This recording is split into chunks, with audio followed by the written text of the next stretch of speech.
Magandang araw sa lahat ng tagapakinig dito sa Tamokski TV.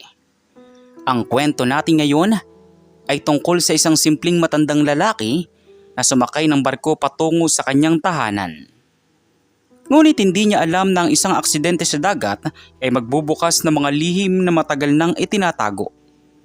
Lihim na magbabago sa buhay ng lahat ng kasangkot. Pero bago tayo magpatuloy sa kwento, maaari po ba akong makahingi ng isang subscribe at like sa kwentong ito? At sinisigurado ko po na darating sa inyo ang napakalaking blessings. Kaya hindi ko na po patatagalin ang ating kwento at simulan na po natin.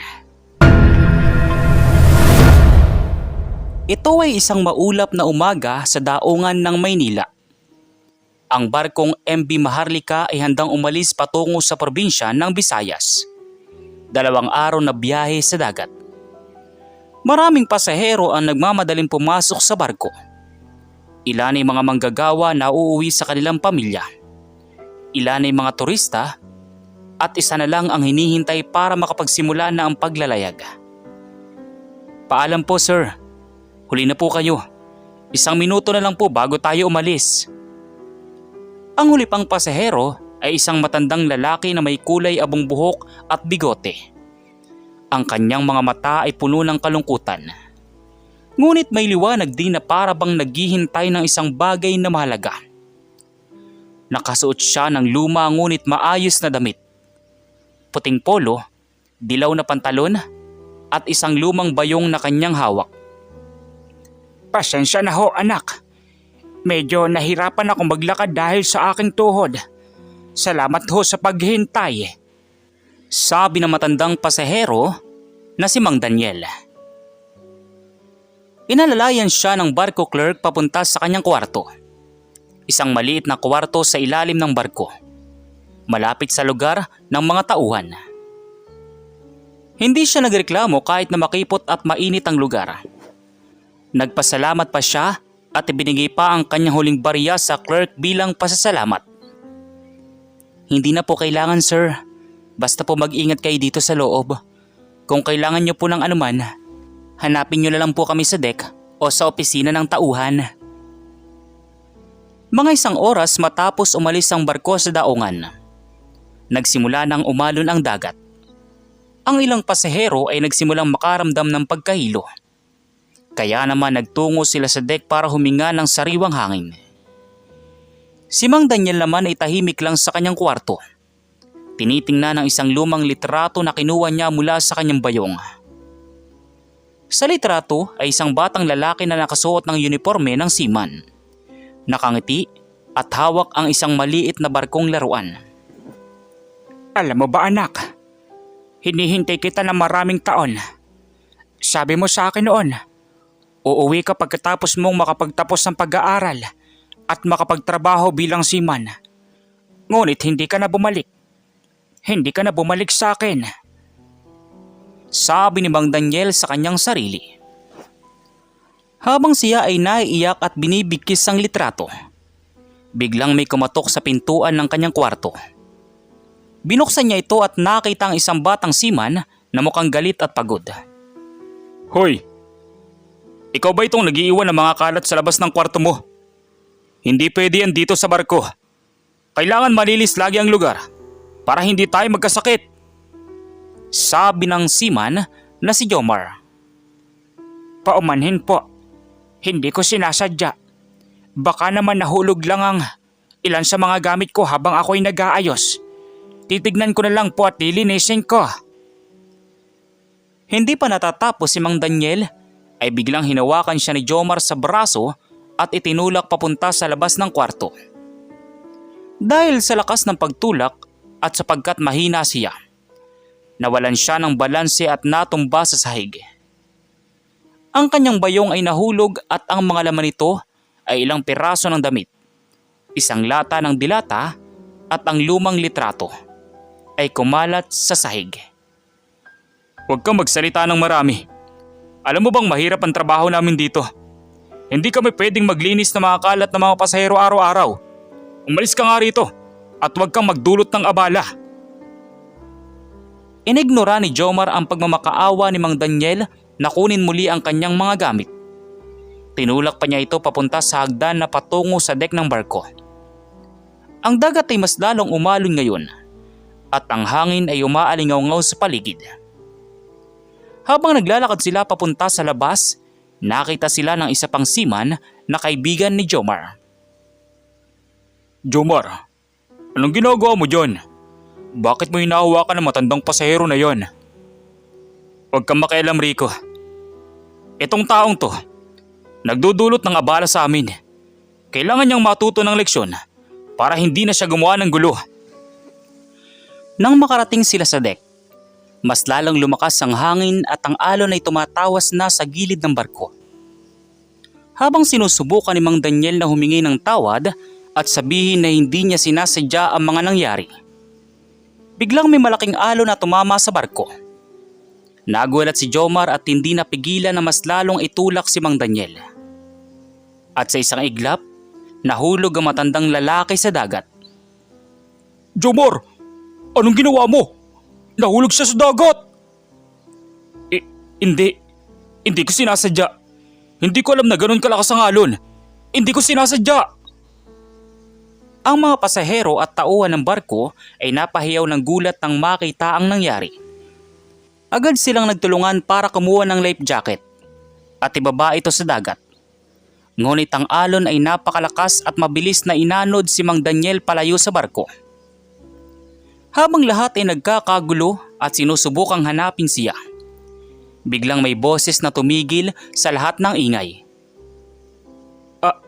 Anong nangyari? Bakit may nahulog sa dagat? Tanong ni Kapitan Santos.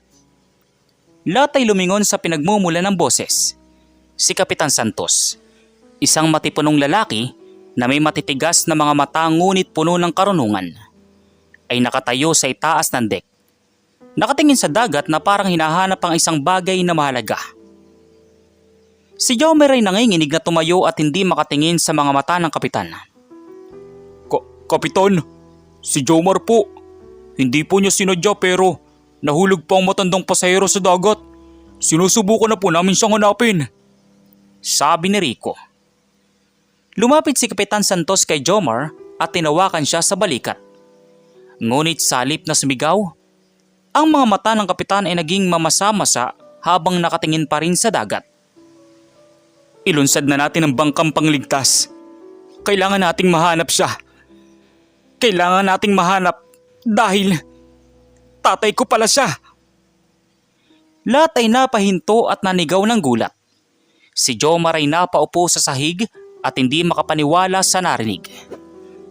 Ang mga pasahero at tauhan ay tahimik na nakatingin sa kanilang kapitan. Hindi alam kung ano ang sasabihin o gagawin. Ang dagat ay patuloy na umaalon. Ngunit para bang biglang tumahimik ang lahat habang ang mga salita ng kapitan ay umaalingaw-ngaw sa kanilang mga tenga. Habang ang mga tauhan ng barko ay naghahanda ng bangkang pangligtas, si Kapitan Santos ay napaupo sa isang upuan sa deck. Hawak ang kanyang ulo at naaalala mga taong nakalipas. Tatay ko pala siya. Bakit niya ako hindi kinilala? Bakit siya nandito sa barko ko? Sabi ni Kapitan Santos sa kanyang sarili. Isang matandang seaman na kasama niya sa barko mula pa noong siya ay batang officer pa lamang ay lumapit sa kanya. Si Mang Karding, ang pinakamatandang tauhan ng MV Maharlika at taong pinagkakatiwalaan niya ng lubos. Kapitan, alam ko na po kung sino ang lalaking iyon. Siya po si Mang Daniel Santos, ang iyong ama. Paano mo nalaman, Mang Karding? Hindi ko naman sinabi sa iyo kung anong pangalan ng tatay ko, di ba? Maraming taon na po akong kasama mo sa dagat, Kapitan. Minsan nung ikaw ay batang seaman pa lamang, ipinakita mo sa akin ng litrato ng iyong ama. Pareho po ang mukha ng lalaking nahulog sa dagat sa litratong ipinakita mo sa akin noon. Isang flashback ang dumating sa isip ni Kapitan Santos. Mga alaala ng kanyang pagkabata sa isang maliit na baryo sa Batangas. Siya ay si Miguel Santos, anak ni Mang Daniel at Aling Rosa. 'Yung mga alaala ng kanyang pagkabata sa isang maliit na baryo sa Batangas. Siya ay si Miguel Santos, anak ni Mang Daniel at Aling Rosa. 'Yung mga alaala ng kanyang pagkabata sa isang maliit na baryo sa Batangas. Siya ay si Miguel Santos, anak ni Mang Daniel at Aling Rosa. Nung siya ay 18 taong gulang pa lamang, nagpasya siyang mag-aral ng maritime para makatulong sa kanyang pamilya.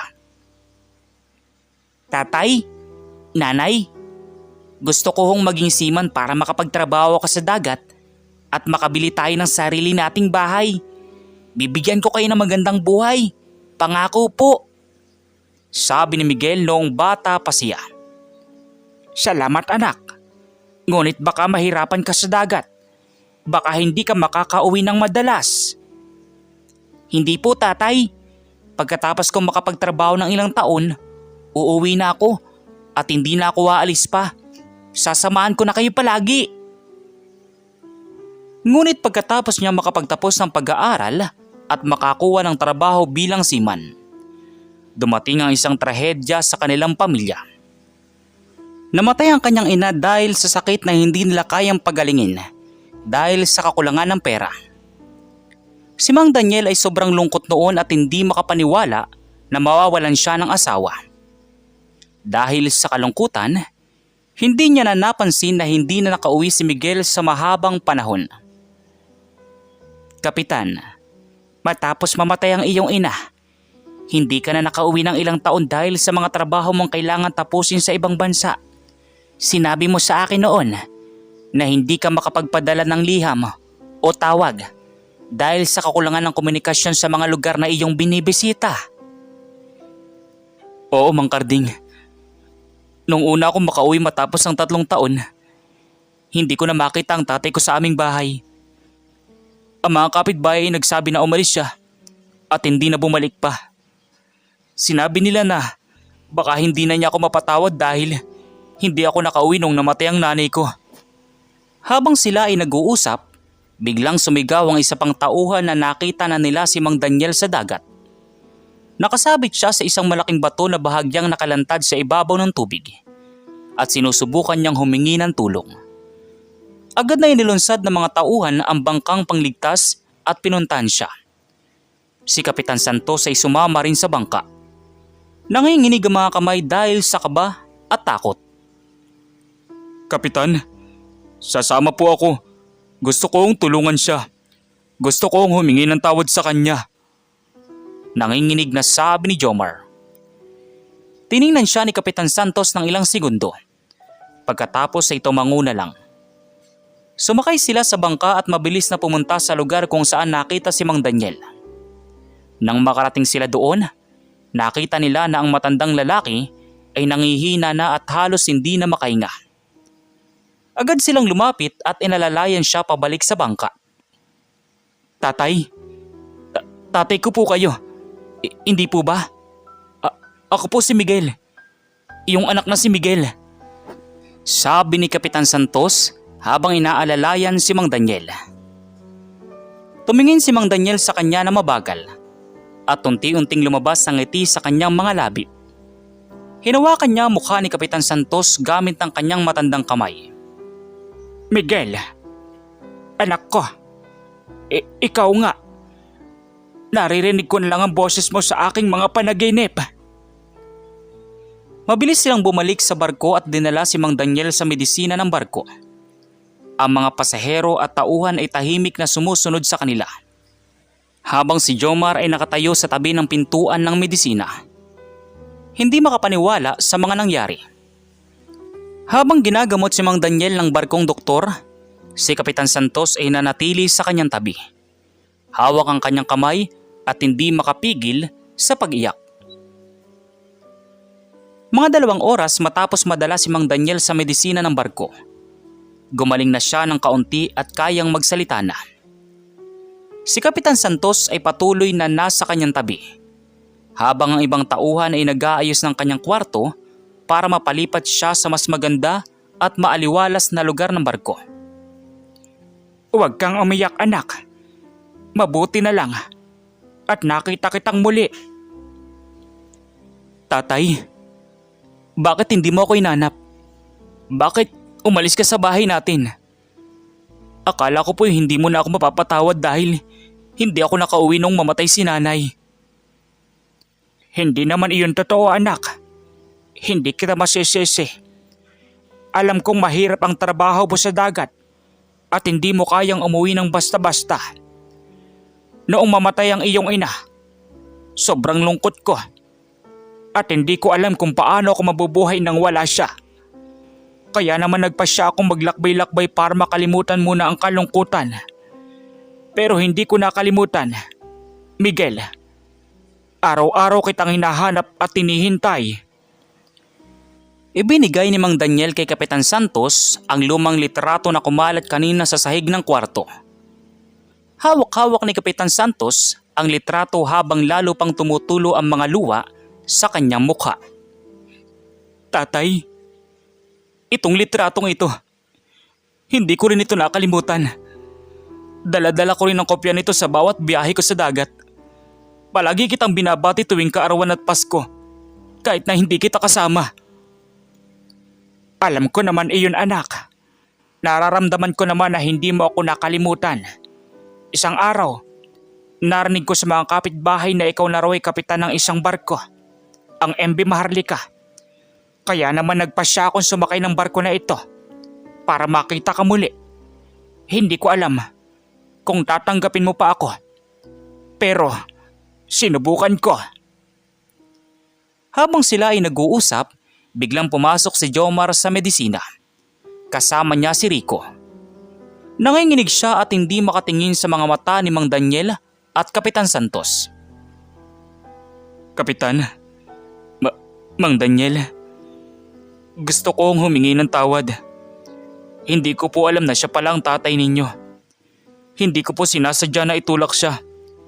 Sobrang gulo lang po ng isip ko kanina dahil sa pagod at presyon sa trabaho. Sabi ni Jomar. Lumapit si Mang Daniel kay Jomar at tinawakan siya sa balikat. Walang galit na makikita sa mga mata ng matandang lalaki. Sa halip ay puno ito ng pangunawa. Huwag ka mag-alala, anak. Naiintindihan ko naman.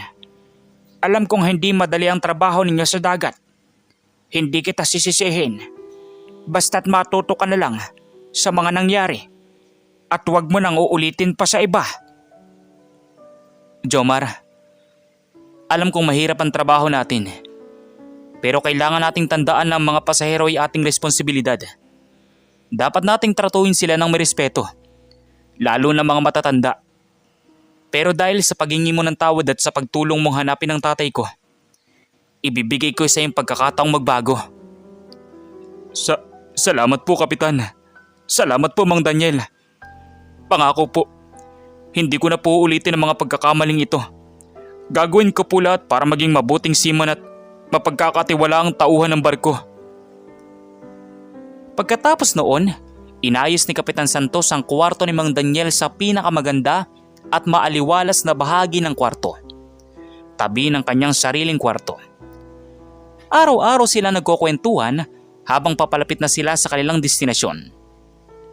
Ibinabahagi ni Mang Daniel ang mga kwento ng kanyang paglalakbay at kung paano niya hinanap si Kapitan Santos sa bawat daungan na kanyang binisita. Samantala, ibinahagi naman ni Kapitan Santos ang kanyang mga karanasan bilang seaman at kapitan ng barko. Alam mo ba, anak, habang ako ay naglalakbay, lagi kong sinasabi sa sarili ko na baka hindi na kita makita pa. Pero hindi ako sumuko. Naniniwala ako sa tadhana. Tama ka po, tatay. At mula ngayon, hindi na kita iiwan mag-isa. Pagkatapos ng biyaheng ito, sasama ka na sa akin sa bawat lakbay ng barko. O kung ayaw mo na sa dagat, ititira na lang kita sa bahay na binuo ko para sa atin. Nako, anak, mas gugustuhin kong sumama sa iyo sa dagat. Gusto kong makasama ka at makita ang mga lugar na iyong binibisita. Gusto kong makilala ang mga tauhan mo at makita kung paano mo pinamamahalaan ang barko. Ang mga tauhan ng MV Maharlika ay naging mas maingat at mapagbigay sa mga pasahero mula noon. Si Jomar ay naging isa sa pinakamabuting tauhan ng barko. Laging handang tumulong sa mga nangangailangan at laging nag-aalaga sa kaligtasan ng lahat. Si Mang Daniel naman ay naging parang ama rin ng lahat ng tauhan. Laging nagkukwento ng mga kwento ng dagat at nagbibigay ng payo sa mga batang seaman. Mga 2 araw matapos ang insidente, nakarating na ang MV Maharlika sa daungan ng probinsya ng Visayas. Maraming pasahero ang nagmamadaling bumaba ng barko para makita ang kanilang mga pamilya. Si Kapitan Santos naman ay inayos muna ang lahat ng gawain ng barko bago siya tumulong kay Mang Daniel na mag-ayos ng mga gamit. Tatay, handa na po tayong bumaba. Inihintay na po tayo ng mga tauhan natin sa daungan. At may sasakyan na po tayong naghihintay para puntahan ang bahay natin. Sobrang saya ko naman anak. Matagal-tagal na rin akong hindi nakakabalik sa probinsya. Miss na miss ko na ang hangin at tanawin dito. Nang bumaba sila ng barko, sinalubong sila ng mainit na yakap ng mga tauhan ng MV Maharlika. Si Jomar ay nagdala ng maliit na regalo para kay Mang Daniel. Isang bagong bayong na gawa sa magandang tela at isang litrato ng kanilang buong barko kasama ang lahat ng tauhan. Mang Daniel, ito po ay para sa inyo. Para po hindi na kayo gumamit ng lumang bayong. At para po laging nasa isip ninyong lahat ng tauhan ng MV Maharlika. Salamat, Jomar. Napakagandang regalo ito. Itatago ko itong mabuti. Sumakay sila sa sasakyan na inihanda ni Kapitan Santos at pumunta sa kanyang bahay. Isang maganda at malaking bahay na malapit sa dagat. Nakita ni Mang Daniel ang mga larawan ng kanyang asawa at ng kanilang pamilya na nakadikit sa dingding ng bahay. Mayroon din namang malaking sala kung saan pwedeng magkainan ng maraming tao. At isang maliit na kwarto na puno ng mga libro at larawan ng mga barko. Miguel, ang gandang bahay mo naman. Napakasaya ko dahil may sarili ka ng bahay na ganito. Ito po ay para sa atin, tatay. Sinimulan ko itong itayo nung ako ay nagsisimula pa lamang bilang kapitan. Palagi kong iniisip na baka isang araw ay makakasama kita rito, kasama ang nanay. Ipinagluto ni Kapitan Santos ng masasarap na pagkain si Mang Daniel. Mga paboritong ulam ng kanyang ama tulad ng adobo, sinigang at lingchong kawali. Habang sila ay kumakain, binisita sila ng ilang kapitbahay at kaibigan ni Kapitan Santos na narinigan tungkol sa pagbabalik ng kanyang ama. Lahat sila ay masayang bumabati kay Mang Daniel at nagdadala ng mga regalo para sa kanya. Mang Daniel, maligayang pagdating. Matagal na naming narinig kayo mula kay Miguel. Lagi niya kayong binabanggit tuwing may pagkakataon. Sabi ng isang kapitbahay. Salamat po, Aling Nena. Napakasaya ko dahil nakilala ko na kayo. Mukhang mababait naman kayong lahat at mabuting kapitbahay ni Miguel. Pagkatapos ng hapunan, naglakad sila ni Kapitan Santos palabas ng bahay at tumingin sa dagat. Ang buwan ay nasa gitna ng kalangitan at ang liwanag nito ay sumasayaw sa ibabaw ng tubig. Alam mo ba anak, tuwing nakikita ko ang dagat, laging iniisip ko ang mga biyahe mo. Iniisip ko kung nasa ligtas ka bang lugar, kung nakakakain ka ng maayos, at kung hindi ka ba nalulungkot na malayo ka sa bahay. Hindi po ako nalulungkot, tatay. Dahil alam ko may mga taong nag-aabang sa akin pabalik. At ngayon, alam ko na hindi na ako nag-iisa. Mula ngayon, ikaw lang kasama ko sa bawat lakbay at sa bawat takbang ng aking buhay. Salamat anak. Sobrang saya ko na makasama ka muli. Hindi ko nahihilingin pa ang anumang bagay sa buhay ko. Mga ilang linggo matapos ang pagbabalik ni Mang Daniel, nagpasya si Kapitan Santos na isama siya sa susunod na biyahe ng MV Maharlika. Sinabi niya sa lahat ng tauhan na tratuhin nila si Mang Daniel bilang isa sa kanilang sarili. Bilang isang matandang seaman na may maraming karanasan sa dagat. Mga kasama, si tatay ay hindi lamang ang aking ama. Siya rin ay isang tunay na lalaki ng dagat. Marami siyang matuturo sa inyo tungkol sa mga batas ng dagat at kung paano maging mabuting tauhan ng barko. Maging respeto naman tayo sa kanya at tumanggap ng payo mula sa kanya. Opo, Kapitan. Rerespetuhin po namin si Mang Daniel. Noong araw ng pag-alis ng barko, Napakaraming pasahero ang dumating sa daungan. Marami sa kanila ay narinig na ang kwento ni Mang Daniel at ni Kapitan Santos. Kaya naman lahat sila ay masayang bumabati sa kanila. Si Jomar ay naging isa sa mga tauhang laging nasa tabi ni Mang Daniel. Tinutulungan siya sa mga gawain sa barko at laging nagtatanong ng mga tanong tungkol sa mga karanasan ng matandang lalaki. Mang Daniel, pwede po bang magtanong? Paano po kayo nagtagumpay na makahanap ng kapitan kahit na matagal na kayong hindi nagkikita? Sapat lang na maniwala ka sa tadhana at huwag kang sumuko, Jomar. Minsan, ang mga bagay na hinahanap natin ay nasa malapit lang sa atin. Kailangan lang natin magkaroon ng lakas ng loob na hanapin sila at huwag mawawala ng pag-asa. Habang ang barko ay lumalayo sa daungan, tumayo si Mang Daniel sa deck kasama si Kapitan Santos at tiningnan ang malawak na dagat. Ang hangin ay humahaplos sa kanilang mukha at ang araw ay sumisikat sa kanilang harapan. Parang nagsasabi na isang bagong simula ang naghihintay sa kanila. Miguel, maraming salamat sa pagtanggap sa akin muli. Hindi ko akalain na makakabalik ako sa iyo at makakasama ka muli. Hindi po naman ninyo kailangan magpasalamat, tatay. Ikaw ang dahilan kung bakit ako naging matapang at matatag bilang kapitan ng barko. Ikaw ang aking inspirasyon at palagi kang mananatili sa puso ko. Mula noon, naging kasama na si Mang Daniel ni Kapitan Santos sa lahat ng biyahe ng MV Maharlika. Siya ay naging parang konselor ng mga tauhan. Laging handang tumulong sa mga may problema at magbigay ng payo sa mga batang seaman. Si Jomar naman ay naging isa sa pinakamahusay na tauhan ng barko at naging malapit na kaibigan na mag-ama. Ang kwento ng matandang pasahero na itinulak sa dagat ay naging isang aral sa lahat ng taong nakarinig nito. Aral tungkol sa pagpapatawad, pag-ibig ng pamilya at sa pagtitiwala sa tadhana na magpapa-reunite sa mga taong mahal natin sa buhay.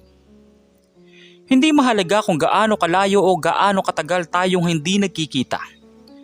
Kung tunay na mahal natin ang isang tao, hahanapin at hahabulin natin sila hanggang sa muli tayong magkasama. At yun na po ang kwento ng matandang pasahero na itinulak sa dagat. Nakalaunan ay nalaman na ama pala ng kapitan ng barko. Sana po ay natutunan ninyo ang mga aral na ibinibigay ng kwentong ito. Muli po, hinihiling ko po sa inyo na mag-subscribe at mag-like kayo sa aking channel na Tamokski TV para sa iba pang kwentong makakapagbigay ng aral at saya sa inyo. So once again, inuulit ko pong muli. Ako po si Tamokski TV. Kita-kita po tayong muli sa mga susunod pa nating maraming mga video. Thank you and God bless you all. Peace out.